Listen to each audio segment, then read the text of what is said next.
আল্লাহর বিস্ময়কর এক সৃষ্টি মানুষের আঙ্গুলের ছাপ। বৈজ্ঞানিকভাবে প্রমাণিত এই সত্য ১৪০০ বছর আগে পবিত্র কুরআনে মহান আল্লাহ বর্ণনা করেছেন। কোনো ব্যক্তির আঙ্গুলের ছাপকে তার পুরো ডাটা ব্যাংক বলা হয়, যেখানে লুকিয়ে থাকে ব্যক্তির পুরো রহস্য। বিস্তারিত থাকছে ডেস্ক রিপোর্টে। পৃথিবীতে এমন কোনো ব্যক্তিকে পাওয়া যাবে না যার আঙুলের ছাপ অন্য কোনো ব্যক্তির সঙ্গে সম্পূর্ণ মিলে যাবে। এমনকি পৃথিবীর সৃষ্টির প্রথম মানুষ থেকে শুরু করে শেষ মানুষ পর্যন্ত কোনো মানুষের আঙুলের ছাপই একরকম নয়। ১৮৮০ সালে ইংল্যান্ডের স্যার ফ্রান্সিস গোল্ড প্রথম এই তথ্য আবিষ্কার করেন।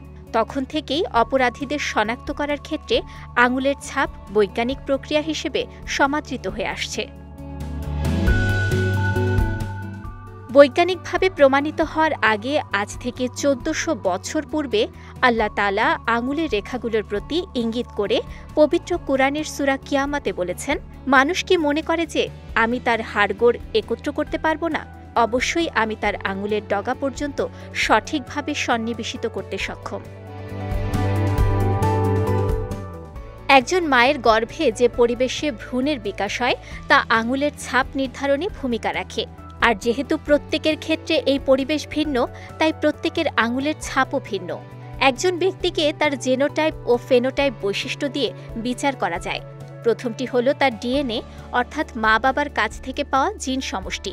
আর ডিএনএ পরিবেশের সান্নিধ্যে আসার পর ব্যক্তি যেসব বৈশিষ্ট্য অর্জন করে তা হলো ফেনোটাইপ।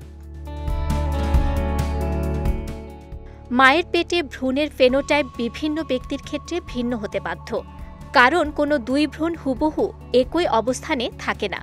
এমনকি অভিন্ন যমজ যাদের জেনোটাইপ অভিন্ন, তাদেরও ফেনোটাইপ ভিন্ন হয়ে থাকে। এছাড়া মায়ের পুষ্টি, রক্তচাপ প্রভৃতিও আঙুলের ছাপের পার্থক্য সৃষ্টি করে। এজন্যই কোনো দুই ব্যক্তির আঙুলের ছাপ হুবহু এক হয় না।